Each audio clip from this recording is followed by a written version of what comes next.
Hello and welcome dear students. Today our topic for deliberation is trade and urbanization during the post-modern period with special reference to North India. The main objectives of this lecture are to know briefly about the polity of the period, to know about the impact of post-modern period on urbanization, to know about the emergence of new crafts, and to know about the trade and commodity production, and finally to know about the position of traders and trade routes. Now students, let us start with the political context of the period. A review of the political situation in North India is necessary because it is related to a number of issues such as who controlled trade. Under the Mauryas, Magadha was the center of power as we have seen. With the fall of Mauryan dynasty, however, Magadha lost its dominant status and several centers of power emerged in the subsequent period. Until the beginning of Christian era, the Sangas and then the Kanwas ruled the Ganga plains, notably Magadha. The history of Indo-Greek kings in the northwest is mainly known from their coins. As a result of invasion by the nomadic tribes from Central Asia, their rule came to an end. First were the Sakas and the Parthians. The second tribe was the Yuchi tribe. They founded the Kushana dynasty by establishing themselves in Kabul and Kashmir. Purshapura, located near modern Peshawar, while the Mathura was essentially their second capital. Under Kanishka, close ties with Central Asia and the China were developed and overland trade with various regions flourished. Thus, the coming of the foreigners into the India during the period under reference not only had a profound impact on the cultural life of the people, but to a great extent influenced the trade as well. Dear students, let's talk about the trade and commodity production. At the beginning, one has to understand that what factors contributed to the increase in commercial activities during the post-modern period. There is no single answer, as numerous factors contributed to this increase. Agriculture was now producing sufficient surplus. It formed social classes that demanded a variety of goods that could only be obtained through trade. Due to the fact that the bulk of the city dwellers did not cultivate their own food, agriculture goods have become a commodity. Buddhism and Jainism, both of which had a considerable follower basis at the time, emphasized the collection and the reinvestment of wealth, and commerce was one of the activities held in high esteem. Consequently, this was one of the occupations regarded in high regard. Thus, we see that there was a close interaction between the merchants and the Buddhist Sangha, and that Buddhist monastic facilities were strategically located along trade routes and later on played an important role in the development of trade and commerce. The growth of urban centers resulted in a large class of consumers for both essential and luxury items. Roman Empire in West and the Han Empire in China emerged during this time as two major empires. Within the Roman Empire, demand for Eastern goods such as spices, aromatic woods, etc. increased. Similarly, the authorities of the later Hun Empire encouraged traders, which resulted in a strengthening of trade relations between India, Central Asia and China. The evidence for craft production at this time. Numerous inscriptions have been found at Buddhist sites throughout the country. These inscriptions documented donations and the gifts made to the Buddhist Sangha, but they also represent the prosperity of a particular profession and the occupational groups. Thus, the inscriptions at Mathura related to several types of the merchants, including Vanik, Sirthavaha and Sirsthen, as well as the goldsmith, jeweler, treasurer, iron trader, etc. In addition, there are references to the guilds, with the floor makers guild being one among them. The early Buddhist literature contains information regarding the artisans and the guilds. There are references of specialized groups living in local groups.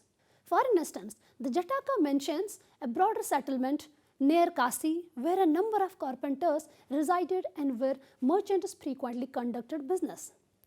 Visiting to the ports was another way to buy products. When a ship came in ports, merchants gathered there to purchase the cargo and frequently had to pay in advance to obtain a portion of the shipment.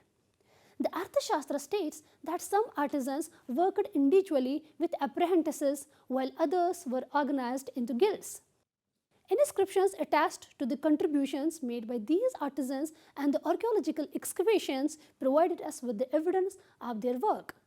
Weaving was prominently highlighted among the craft, and India exported cotton textiles. In the north, there are numerous textile producing centers, especially Mathura and Varanasi. The wife of a dyer contributed to one of the Mathura's donations. Other types of the artisans included jewelers, perfumers, and blacksmiths. Beads and other ornaments are found commonly at early historical sites. Ujjain emerged as a major source of stone, glass, ivory, and terracotta, all of which are in high demand from various northern centers. Inscriptions at Sanchi mentioned ivory workers, and excellent examples of ivory craftsmanship have been preserved. During excavation in Begram or ancient Kapisa in Afghanistan, a hoard of ivory figurines was found. Therefore, a wide variety of goods were included in trade during this time. These included luxury things like ivory, jewelry, pearls, diamonds, and other precious stones, as well as the basic goods such as textiles, agricultural goods, and iron objects. Undoubtedly, many of these were exported as well, and we will discuss them separately in later section. Perhaps wine was another item of exchange. The Arthashastra discusses in greater detail the manufacturing of fermented juices and the depiction of drinking scenes in the sculptures of the period, particularly from Sanghol and Mathura, attests to its popularity. Now, dear students, let's talk about the trade and commerce. While literary sources such as Malindapana and the Jatakas provided information on the organization of trade networks, archaeological artifacts such as coins, seals, and the sealings provide additional confirmation. The Malindapana was composed during the early Christian era. The original text has been lost, and the present work is a Pali translation of early Sri Lankan copy. The Jatakas, which are composed of 500 stories about the Buddha's prior incarnations, are also written in Pali. In addition to Buddha's life, they provide a vivid depiction of the period's social and the economic situations. According to the sculptures of the Buddhist monuments, several of these tales were well known by the 2nd century BC. The Jatakas demonstrate that there were numerous types of commercial transactions and the numerous methods for determining the price of a commodity. For instance, horses, elephants, and the gems were primarily utilized by the ruling classes, and their prices were determined by the demand. The finest horse originated in the West and the Central Asia. In early Pali and the Sanskrit writings, we are being told that these were carried and sold by specialized merchants referred to as horse dealers. Traders were organized into guilds, while some dealt with their own money and still others operate only as bankers, providing the finance for trade. The terms used for these different merchant kinds differed as well. A Vanik was primarily a merchant, whereas a Sithi was a financier, and a Sirthavahan was a long-distance caravan leader. In addition, seals, sealings, and the coins are proven through literary references. A seal is a stamp bearing the owner's name or a symbol, while its impression on any material is referred to as sealing. Stones, ivory, copper, and the lead were among the materials used to make seals, which were used for the identification purposes and to secure goods. In case of goods, the merchandise was first secured with strings or the ropes, followed by the application of a lump of moist clay over the knot and the stamping of a seal. The clay was then either sun-dried or treated with indirect heat. These clay sealings with string marks on the back have been largely found in archaeological sites of North India. The currency system is an excellent indication of trading activity. During the Mauryan period, silver coins with punch marks were used alongside copper coins without inscriptions. During the post-Mauryan era, the variety, quantity, and the type of coinage produced rose dramatically. On coins, inscriptions were introduced and the minting process was improved significantly. Thousands of molds for casting copper coins dating back to 100 BC has been found in several locations, including Kokrakot in the district of Rohtak, Sunat in the district of Ludhiana, Texila and Sanchi. The local dynasties and the Gansangas of North India issued approximately to 200 types of copper coins.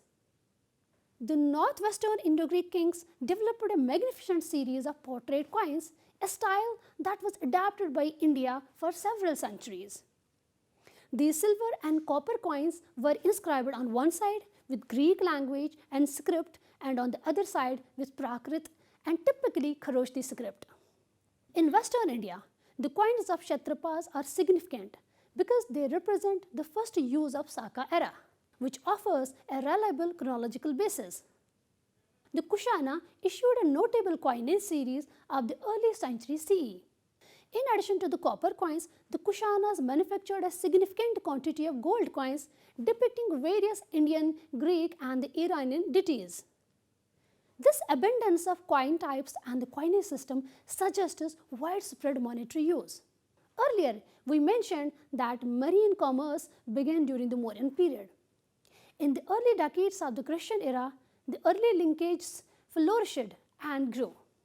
Demand from the two major empires that emerged at the beginning of Christian era was a contributing factor.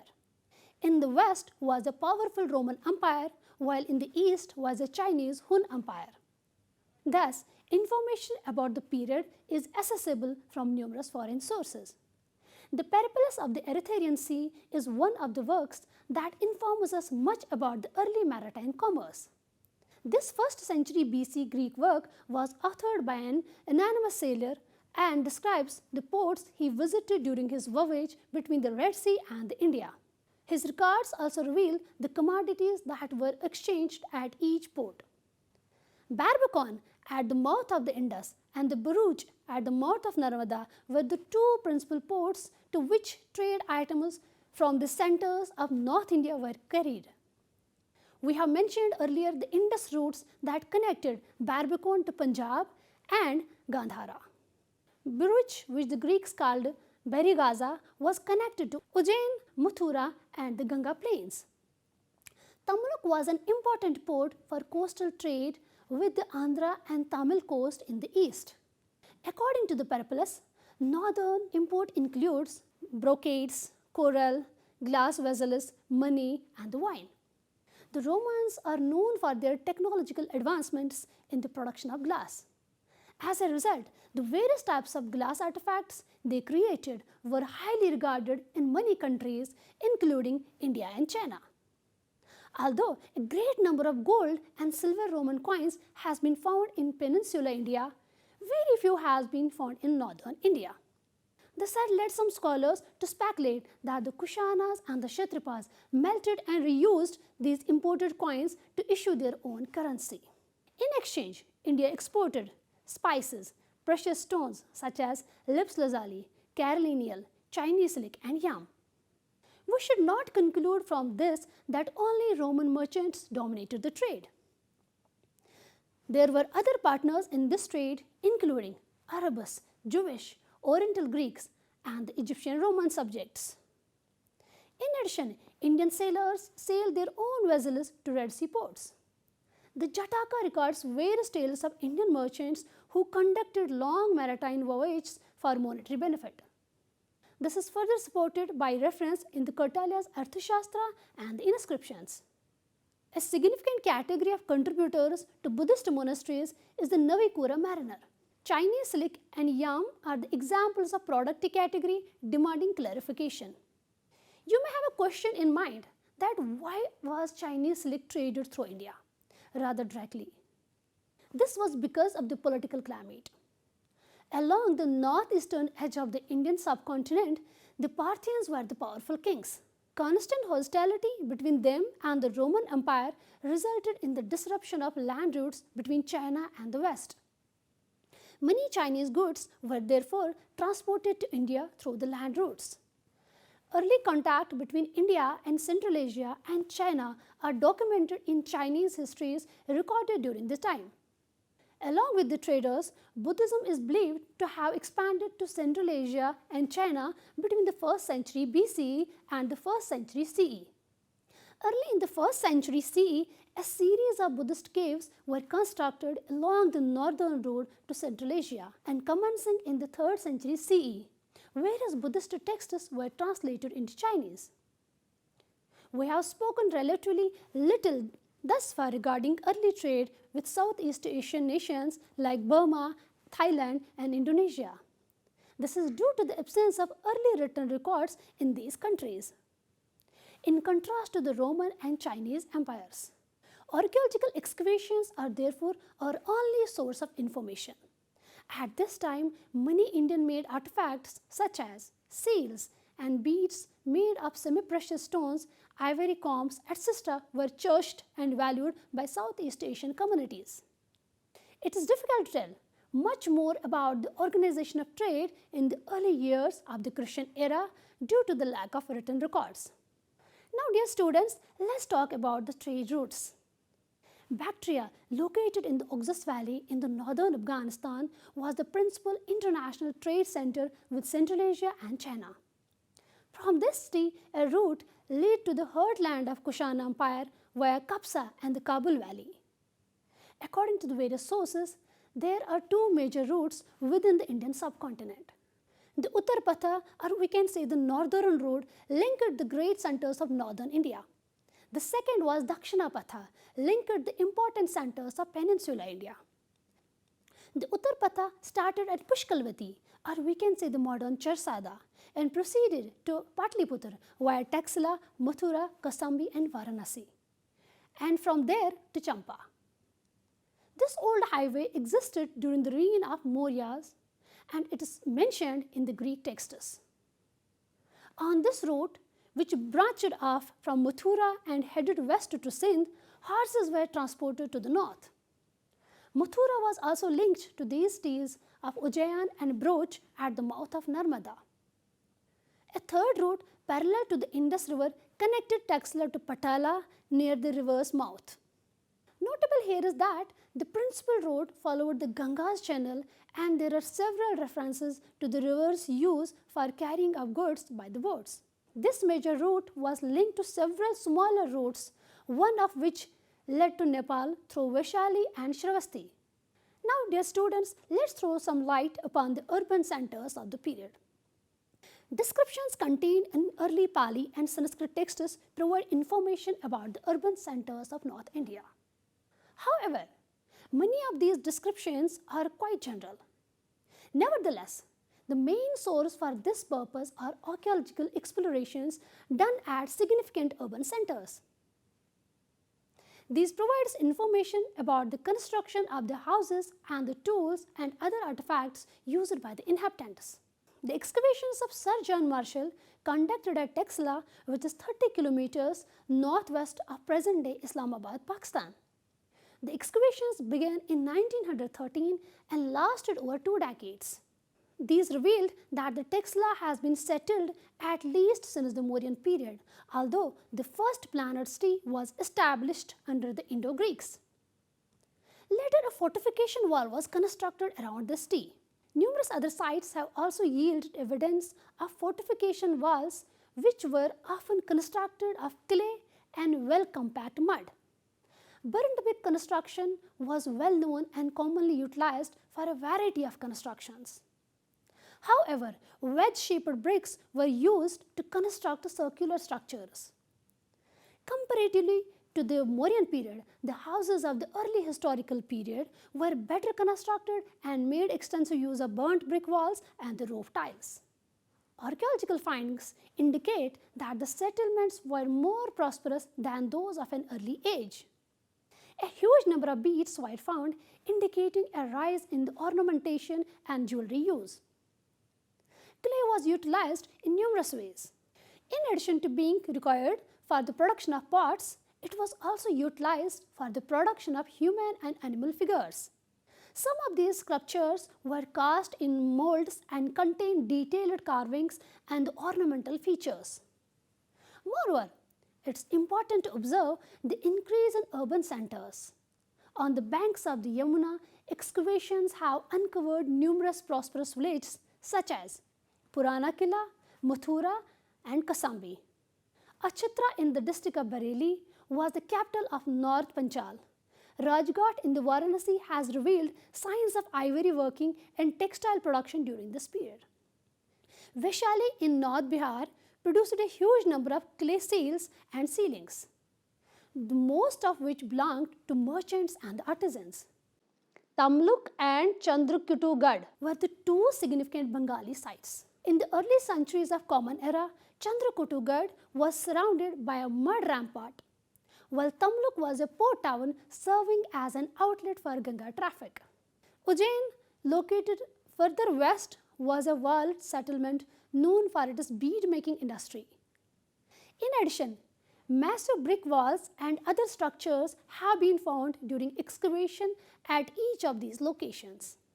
Now, dear students, let's talk about the religion and the trade. Buddhism had a special place for traders and various professions. We know this because there are writings about it at a number of Buddhist sites. These are records of donations from kings and the people from different parts of the country. We also know that at this time, the most important Buddhist monasteries were near the trade routes. Several Buddhist monasteries were in the areas around Taxila, which was a major center. Under the Kushanas, a unique style of art called Gandhara art emerged in this area. The area around Mathura, which was also known as the center of art, was a second stronghold of the Buddhism. Here, on the other hand, both Buddhism and the Jainism were practiced, and both Buddhist and the Jain monastic remains have been found during excavations. Another important Buddhist center was at Sanchi, which is located near Bhopal. Merchants from many places in the Deccan and the north went to Sanchi and gave donations. Their inscriptions were important for figuring out routes because they showed where they came from. The people of Ujjain gave most of the money that was used to build the stupa at Sanchi. The stupa at Barhat was also in the middle of India. Here, people from the Nasik in the Deccan as well as those from the Pataliputra and Vaishali in the north gave donations. These gifts of money and the land made the monasteries richer and led to the change in the Buddhist Sangha's role in society. When Buddhism originated around the 5th century BC, monks led a very simple life. With the growth of influence of Buddhism, specific groups of Buddhist sects and the teachers became very wealthy. By the Kushana period, some Buddhist monasteries had money and the land, and monks and the nuns often donated the money themselves. There is also the reference of monasteries involved in the trade. One of the factors that led the Buddhist Sangha to divide was a disagreement on certain doctrinal issues. There was a lot of talk about whether or not monks should be able to own property. Another question was about worshipping a picture of a Buddha. By the beginning of 1st century CE, the Buddhist Sangha had split into Mahayana and Hinayana school. The Hinayanas were more traditional of the two. But for our purpose, what is important is that the worship of Buddha image led to more rituals. Now, monasteries needed oil to light their lamps, incense to make air smell good, and slick banners to decorate the stupas. When monks moved into the monasteries to live there for good, they needed clothes. They no longer had to beg for food and other things they needed because they now had land and money. So over time, they became one of the major consumers of many of the things that were being sold at the time. Thus, it becomes clear how religion, particularly Buddhism, played its role in the development of trade and commerce. Now, dear students, let's talk about the position of traders. The change in the material life of the period has a profound impact on the society as well. Early texts written in Sanskrit by the Brahmanas divided the society into 4 groups: the Brahmanas, the Kshatriyas, the Vaishyas, and the Shudra. Generally, the Vaishyas were envisioned to work in agriculture and trade, while the Shudras were expected to be artisans. On the other hand, early Buddhist texts talk about different ways that the society could be divided.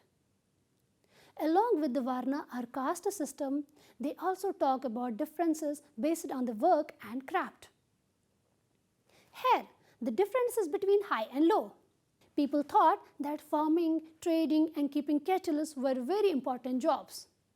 So, in many Buddhist texts, young men from good families are always linked to farming, trade and taking care of cattle. In the same way, accounting and writing are considered high-quality crafts, while leatherworking, basket making, weaving, etc. are not.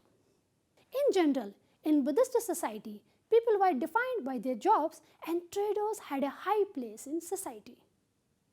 So dear students, it was all about today's lecture regarding the trade and urbanization during the post-Mauryan period. Hope you have understood it well. See you next time with a new topic. Till then, take care. Goodbye.